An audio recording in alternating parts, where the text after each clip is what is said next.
Assalamualaikum warahmatullahi wabarakatuh. Perkenalkan, saya Imam Hanafi dengan NIM 1903111100080 dari Prodi Agroekoteknologi Fakultas Pertanian Universitas Trunojoyo Madura. Baik, pada kesempatan kali ini saya akan menjelaskan sedikit tentang urban farming, di mana video ini dibuat untuk memenuhi tugas UTS SPPB atau Sistem Pertanian Berkelanjutan. Baik, untuk urban farming sendiri, urban farming merupakan istilah yang merujuk pada kegiatan bercocok tanam atau beternak secara mandiri yang dilakukan di perkotaan untuk memanfaatkan ruang terbuka hijau untuk menghasilkan produk pertanian. Tempat yang bisa digunakan untuk menerapkan urban farming sendiri yaitu misalnya pekarangan rumah, balkon hingga atap rumah, lahan di area pemukiman atau area perkantoran. Baik, pada dasarnya urban farming dibagi menjadi 3 jenis utama, yaitu yang pertama hidroponik, yang kedua vertical farming atau bisa disebut wall garden, dan yang ketiga pertanian semi terpadu. Nah, pertanian semi terpadu di sini juga dibagi menjadi 3 lagi. Yang pertama ada budik damber, yang kedua ada mina padi, dan yang ketiga ada hidroganik minimaksi. Nah, untuk pembagian yang pertama yaitu hidroponik.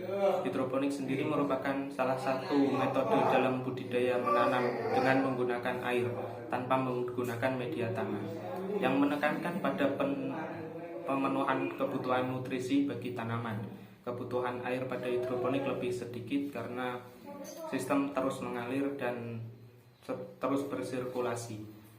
Pada tanaman hidroponik sendiri, pada sistem hidroponik pada dasarnya pada umumnya yang digunakan oleh kebanyakan orang adalah 3 jenis. Yang pertama ada NFT, yang kedua DFT, dan yang ketiga ada sistem wick atau sumbu. NFT sendiri adalah sistem di mana instalasi dibuat miring sehingga air terus mengalir secara tipis dan menyentuh permukaan dari akar tersebut, sehingga akar mampu menyerap tanaman nutrisi dari air nutrisi tersebut.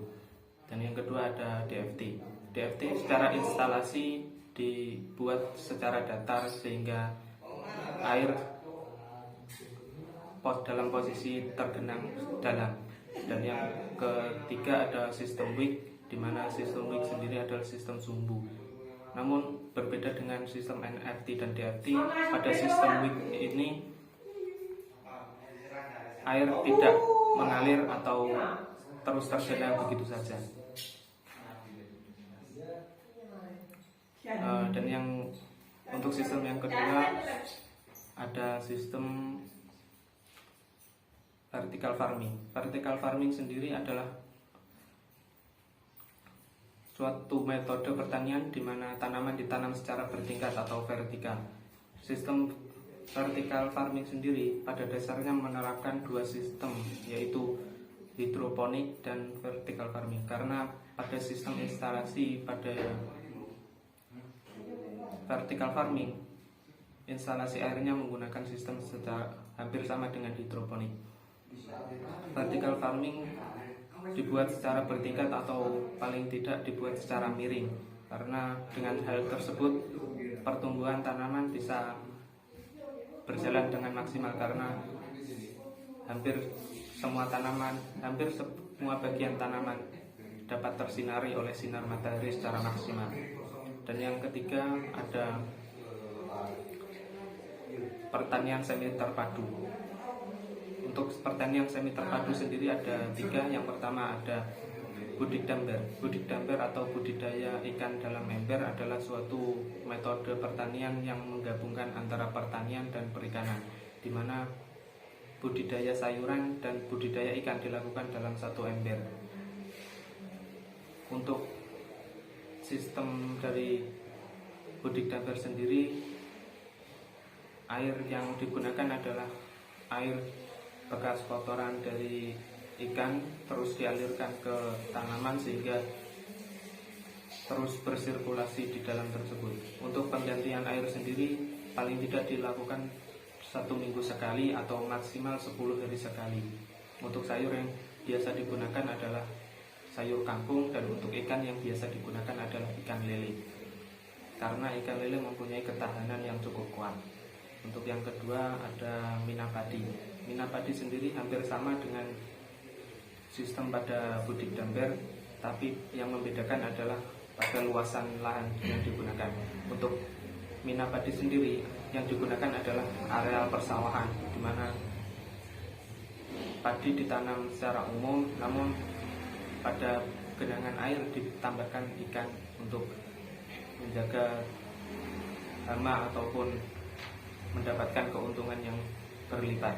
Karena ketika panen secara tidak langsung kita akan memanen padi dan memanen ikan yang ada di sawah. Untuk ikan yang biasa digunakan adalah ikan nila. Untuk yang ketiga yaitu hidroganik. Pada dasarnya hidroganik memiliki sistem yang sama dengan hidroponik, hanya saja yang membedakan adalah pada bahan nutrisi yang digunakan. Jika pada hidroponik menggunakan bahan kimia, pada hidroganik lebih kepada bahan-bahan yang bersifat organik atau alami. Mungkin sekian yang dapat saya sampaikan, kurang lebihnya saya mohon maaf. Terima kasih. Wassalamualaikum warahmatullahi wabarakatuh.